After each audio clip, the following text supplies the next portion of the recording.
আসসালামু আলাইকুম। তো দর্শক, এবার আমি চলে আসলাম কালাইয়া বড় পুকুর পাড়ে।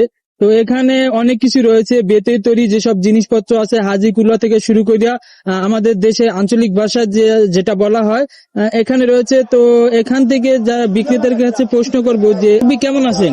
আছি ভালো। ভালো আছেন? হ্যাঁ, ভালো আছি। আপনি ভালো আছেন? হ্যাঁ আছি ভালো। কোথা থেকে আসছেন মুরব্বী? বাহির দাসপাড়া থেকে। বাহির দাসপাড়া। বাহির দাসপাড়া থেকে? হ্যাঁ। তো এই যে আপনার কি কি রয়েছে এখানে বিক্রি করার মতো? খেসা হাজি খেসা। ও, চাচা আর হাজি। হ্যাঁ হ্যাঁ। আর কিছু আনছেন আপনি? না না আর কিছু আনেন নাই? না। তো এগুলো কি নিজে তৈরি করেন? হ্যাঁ হ্যাঁ নিজে তৈরি করেন? হ্যাঁ। দেখি তো। তো আপনার এই দাম কত দিয়েছেন এগুলা? এগুলি 150 টাকা পিস।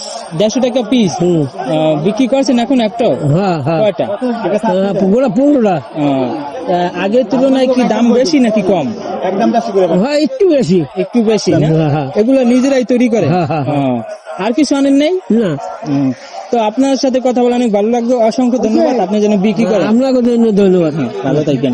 আচ্ছা আমরা তো আসসালামু আলাইকুম দর্শক, তো আমি চলে আসি আরেকজন মুরব্বীর কাছে। মুরব্বী কেমন আছেন? ভালো আছি। ভালো আছেন? হ্যাঁ। কোথা থেকে আসছেন? নামাজ থেকে। নামাগা থেকে। তো আপনি কি কি নিয়ে আসছেন বিক্রি করার জন্য? হাজি ডালা খেসা। তো এই যে দেখতে পাচ্ছেন সুন্দর সুন্দর হাজি, এগুলো নিয়ে আসছেন উনি বিক্রি করার জন্য। তো একটা বিক্রি করছেন? হ্যাঁ রোদ করছি। করছেন? হ্যাঁ। কত করে এক একটা পিস? 80 টাকা পিস। 80 টাকা করে। আর নিজেরাই বানান এগুলো? নিজের হাতে তৈরি করি। নিজেরাই তৈরি করেন। তো দর্শক, আপনারা যারা অনেক দূর থেকে আসেন, তো এই চেষ্টা করবেন যে ওনাদের কাছ থেকে কিছু কেনার জন্য।